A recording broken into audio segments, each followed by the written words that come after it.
Ahojte, sme Jana Zemandl a Andrej Zemandl, rodinná psychológia. Pracujeme s pármi, rodinami, deťmi, teraz so vzťahmi.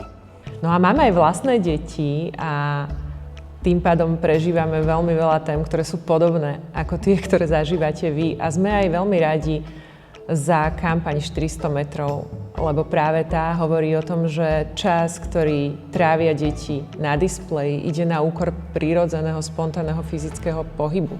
A ten je práve esenciálny preto, aby sa zdravo rozvíjali.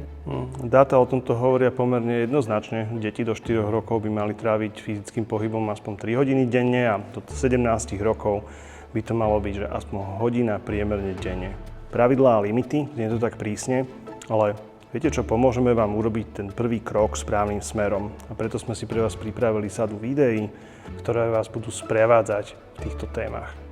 Ak by sme vám mali odovzdať jedno posolstvo do vašich vzťahov, tak by to bolo to, aby ste dopriali ľuďom, ktorí sú s vami vo vzťahu, aby sa cítili potvrdení. Čiže vyzeralo by to takto, keď je niekto smutný, tak mu povieme, vidím, že si smutný.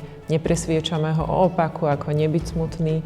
Alebo ak je dieťa nahnevané, že mu skončil screen time, tak môžeme povedať, ja viem, si nahnevaný, si sklamaný, chcel by si toho viac.